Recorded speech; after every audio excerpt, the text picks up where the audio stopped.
Hello everyone, welcome on my channel. और आज की वीडियो स्पेशल होने वाली है। एक सेकेंड, थोड़ा सा मैं माइक अपना सही कर लूँ।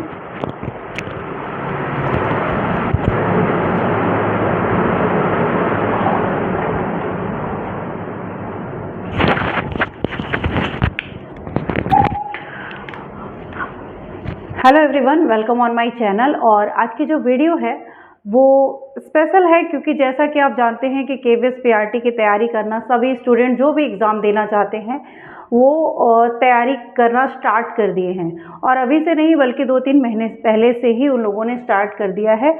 और कुछ तो ऐसे हैं जो पिछली बार दिए होंगे एग्ज़ाम, तो जिनका नहीं निकला होगा या मेरिट, क्योंकि ये कोई सीटेट का एग्ज़ाम तो है नहीं, यहाँ तो मेरिट की बात है। आप अगर 120 लाते हैं या 110 लाते हैं या 1-2 नंबर, फिर भी आप मेरिट में ऊपर नीचे हो सकते हैं, ठीक है।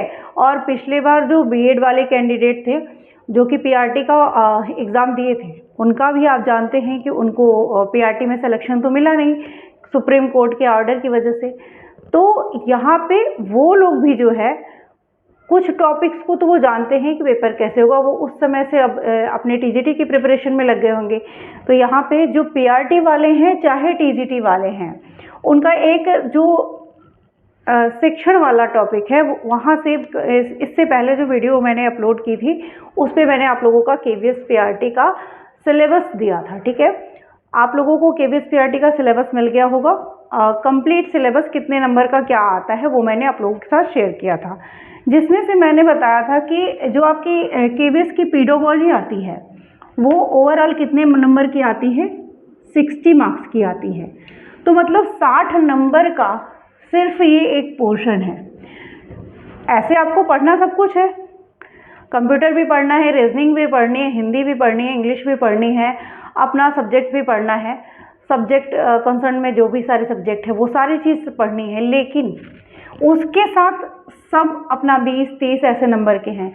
ये जो है अकेला 60 मार्क्स का पूछा जा रहा है।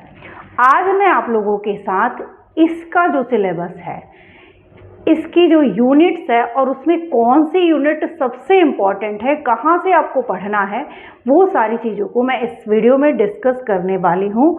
तो वीडियो को पूरा देखिएगा ताकि आप जो तैयारी कर रहे हैं उसमें हम लोग आप जिस तरीके से भी आगे बढ़ रहे हैं, अभी तक जितना कवर किया है और आगे क्या क्या स्टेप फॉलो करने हैं, मैं स्टेप वाइज आप लोगों को कराती जा रही हूँ। और कौन सी यूनिट मैं स्टार्ट करूँगी सबसे पहले, क्योंकि मुझे लगता है कौन सी यूनिट इम्पोर्टेंट है, इन सब चीज़ों पे आज हम लोग इस वीडियो में बात करने वाले हैं, ठीक है। तो आप जान गए कि केवीएस पेडागोजी आएगी 60 मार्क्स की, ठीक है। ओवरऑल जितने नंबर है उसमें से 60 नंबर का सिर्फ ये आने वाला है। अब ये इसका जो सिलेबस है ना, इसका जो सिलेबस है आपको वो क्या है, कई यूनिट्स में डिवाइड है। अब उस यूनिट्स के अंदर भी टॉपिक्स हैं, तो ये सिलेबस बहुत बड़ा है, लेंदी है और इसको पढ़ना है आपको। तो आपने जो सीटेट का नोट्स वगैरह बनाया है, कुछ टॉपिक तो वहाँ से मिलेंगे, कुछ आपको लगेगा कि हाँ मैं ये जानती हूँ या मैं पढ़ी हुई हूँ, क्योंकि कुछ सीटेट के टॉपिक जो हैं वही हैं आपके। तो वहाँ से आप कम से कम कुछ मार्क्स वहाँ से सिक्योर कर सकते हैं, क्योंकि आपका प्रीवियसली आप उस चीज़ को जानते हैं। कुछ चीज़ें आपकी बिल्कुल नहीं हैं जो कि बीएड से हैं, और बीएड में भी उतना उन टॉपिक पे कभी भी कोई बीएड करते समय या बीटीसी करते समय उतना उन टॉपिक पे ध्यान नहीं देता है, क्योंकि हमको बीएड पास करना होता है, ना कोई मेरिट बनानी है ना कुछ करना है। लेकिन जब बात आती है कि वैकेंसी में अपना नाम क्वालिफाई करके हमें नौकरी लेनी है, तब उसी टॉपिक पे हमको ज़्यादा ध्यान देना होता है, जो कि बीएड और बीटीसी में थे लेकिन हमने उसको ध्यान से नहीं देखा है। और यहाँ पे उसके जो कॉन्सेप्ट हैं वो पूछे जाते हैं।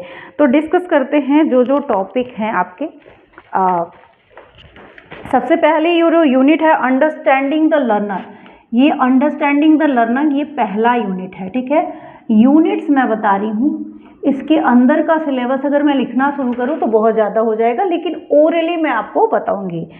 अब अंडरस्टैंडिंग द लर्नर, इसकी अगर हिंदी देखें तो अधिगम कर्ता की समझ, अधिगम कर्ता यानी जो की समझ, ठीक है, हिंदी में आप समझ लीजिए क्योंकि इसकी हिंदी आपको जल्दी मिलेगी नहीं। तो ये चीज़ है, ये आपका पहला यूनिट है। इसमें आपको जो पढ़ना है वो है आपका ग्रोथ के बारे में पढ़ना है। अगर मैं छोटा छोटा लिखूं तो यहाँ पे आपको ग्रोथ पढ़ना है, डेवलपमेंट पढ़ना है। अभी ग्रोथ में भी क्या क्या पढ़ना है वो तो मैं नहीं आपको यहाँ पे बता रही हूँ। ग्रोथ पढ़ना है, डेवलपमेंट पढ़ना है, मैच्योरिटी पढ़नी है,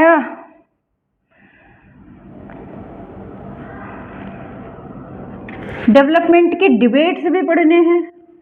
तो पूरा सिलेबस में नहीं लिखवा रही हूँ इसका। मैच्योरेशन पढ़ना है, ठीक है। तो ये एक जनरल सिलेबस है जो मैं आपके साथ इस यूनिट में डेवलपमेंट से रिलेटेड चीज़ें आपको पढ़नी है, ठीक है। अब आपको इसमें उसमें आपको डोमेन्स ऑफ डेवलपमेंट भी पढ़ना है पूरा, मतलब डोमेन्स हो गया, domains of development, sorry development कौन सा सबसे इंपॉर्टेंट है वो मैं आपको बताने वाली हूँ। डोमेन्स ऑफ डेवलपमेंट, ठीक है। अब अंडरस्टैंडिंग एडोलेसेंस के बारे में पढ़ना है आपको। उसके बाद primary and secondary socialisation agency जो हम लोगों ने पढ़ा था सीटेट में, सोशलाइजेशन प्रोसेस, वो भी पढ़ना है आपको। तो यहाँ पे एडोलेसेंस भी पढ़ना है, सोशलाइजेशन भी पढ़ना है, डोमेन्स ऑफ डेवलपमेंट भी पढ़ना है, डेवलपमेंट भी पढ़ना है, और उसके अंदर तो आप जानते हैं बहुत सारी चीज़ें हैं, ठीक है। तो ये आपका यूनिट क्या है, 1 है। अब यूनिट सेकेंड की तरफ चलते हैं। यूनिट सेकेंड क्या है, आई थिंक ब्लैक यूज़ करूँ तो आपको क्लियर दिखेगा। तो अंडरस्टैंडिंग टीचिंग लर्निंग, सेकेंड हमारा क्या है, अंडरस्टैंडिंग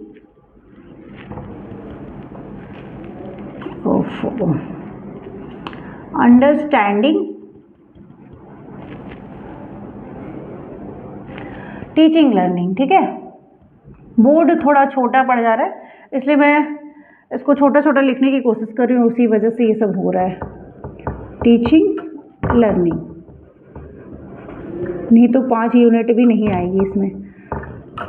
मैं कोशिश कर रही हूँ बोर्ड अरेंज करने की, हो जाएगी तो ठीक है। इसकी हिंदी अगर बात करूँ तो शिक्षण अधिगम की समझ,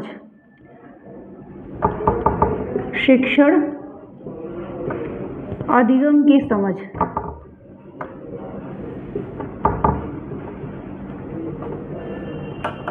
की समझ, ठीक। अब इसमें आपको क्या क्या पढ़ना है वो बात करेंगे। तो क्या क्या पढ़ना है आपको, इसमें आपको बिहेवियरिज्म पढ़ना पड़ेगा। एकदम ही काम नहीं कर रहा लग रहा है, चलिए मैं कलर चेंज करने का सोच रही हूँ। तो बिहेवियरिज्म पढ़ना है,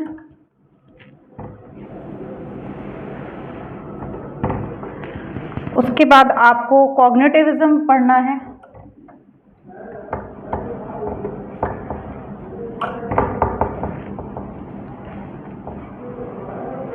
उसके बाद आपको कंस्ट्रक्टिविज्म पढ़ना है, मतलब संरचनात्मक जो होता है, रचनात्मक होता है constructivism,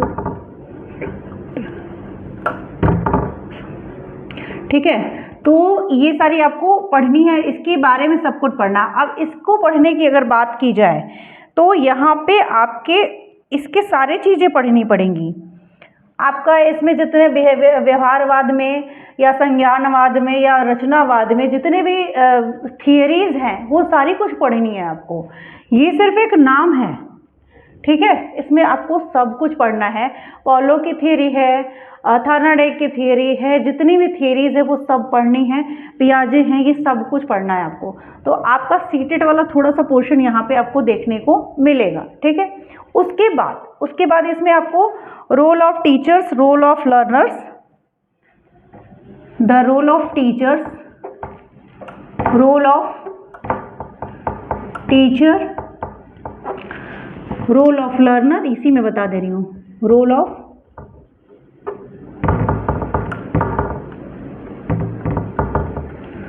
of learners,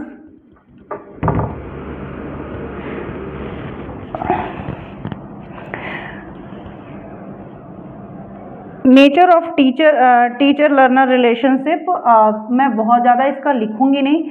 nature of teacher learner relationship है। चॉइसेस ऑफ टीचिंग मेथड है, शिक्षण विधियों को पढ़ना है आपको।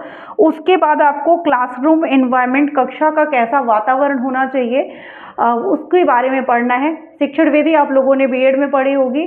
क्लास का एनवायरनमेंट कैसा रखना चाहिए जनरली आप लोग जानते हैं, लेकिन इसको डीपली पढ़ना है, ठीक है।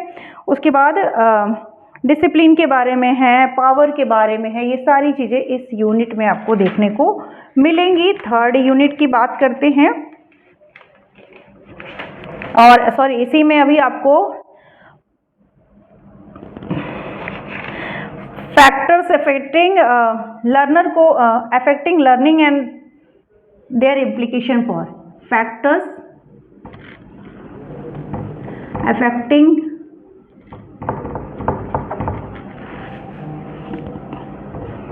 लर्निंग, नोट करना है तो नोट कर सकते हैं, क्योंकि मैं इसे अगर मुझे पूरे 5 यूनिट कंप्लीट करनी है तो इसको इरेज करना पड़ेगा। And their implication, their implication,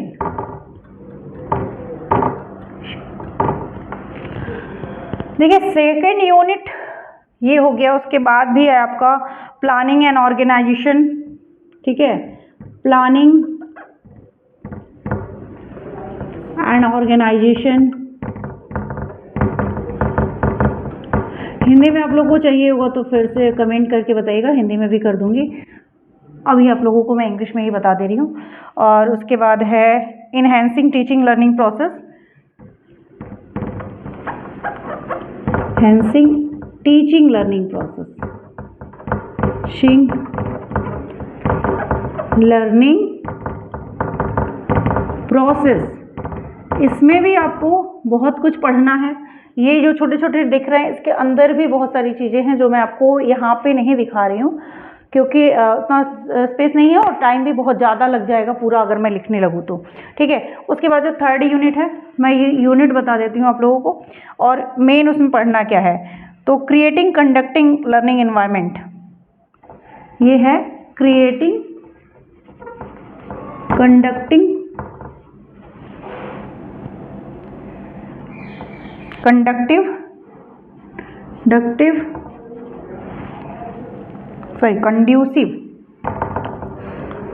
conducive learning environment,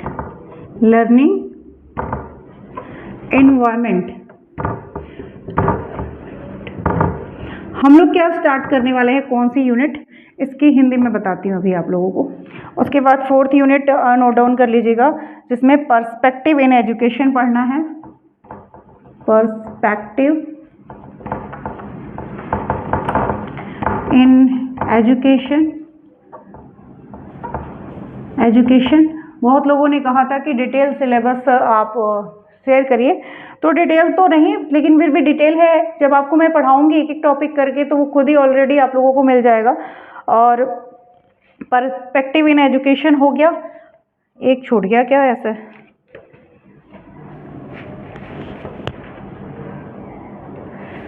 school organisation and leadership, sorry एक और यूनिट है स्कूल ऑर्गेनाइजेशन, बहुत इंपॉर्टेंट है ये स्कूल ऑर्गेनाइजेशन। यहाँ से भर भर के क्वेश्चन पूछे गए थे पिछली बार। ऑर्गेनाइजेशन एंड लीडरशिप से बहुत क्वेश्चन पूछे गए थे, और उम्मीद भी थी, खैर सबको पता था कि यहाँ से कुछ नया टॉपिक है तो यहाँ से ये पूछा जाएगा ही जाएगा।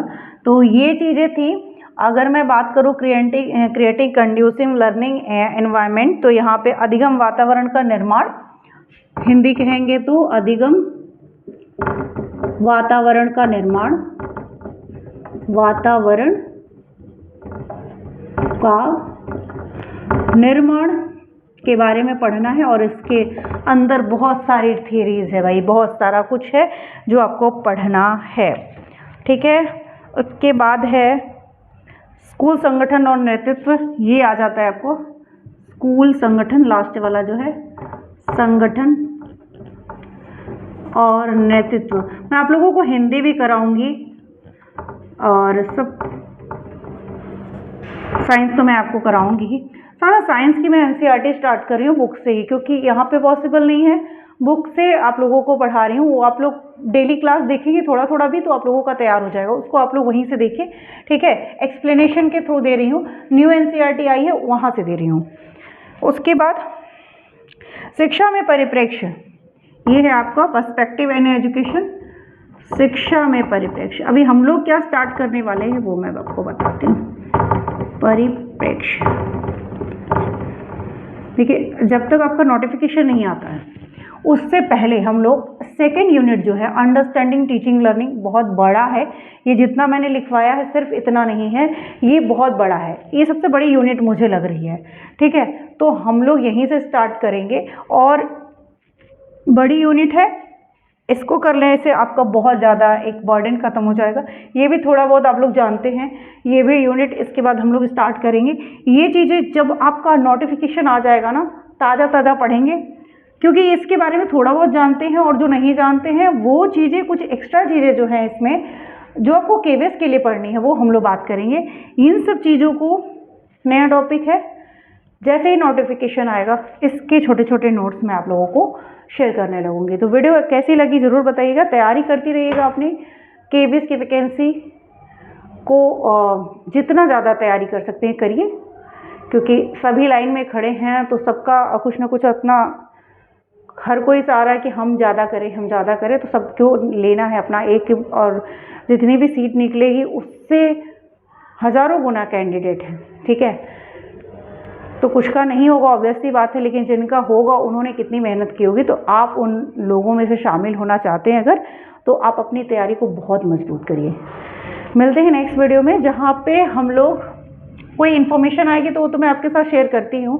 एनसीईआरटी वाली क्लास भी मैं लूँगी आपकी, प्रीवियस सीटेट वालों का प्रीवियस ईयर पेपर भी आप लोगों को दे रही हूँ, साथ साथ इसका मैं सेकेंड यूनिट स्टार्ट करूँगी। तो 5 यूनिट ये हैं जहाँ से आपके 60 नंबर के आने हैं, और ये बहुत इंपॉर्टेंट यूनिट है। और सारी चीज़ें 13 मार्क्स का हिंदी, 30 मार्क्स का इंग्लिश और कंप्यूटर तो बाद में एकदम लास्ट में पड़ेगा, और भी चीज़ें हैं जो वो देखिएगा, ठीक है। मिलते हैं नेक्स्ट वीडियो में, तब तक के लिए थैंक यू। और आप लोग बताइएगा कि आप पीआरटी की तैयारी कर रहे हैं, टीजीटी की तैयारी कर रहे हैं, वीडियो कैसी लगी ज़रूर कमेंट बॉक्स में आप लोग बताइएगा, ठीक है। चलिए मिलते हैं आप लोगों को नेक्स्ट वीडियो में।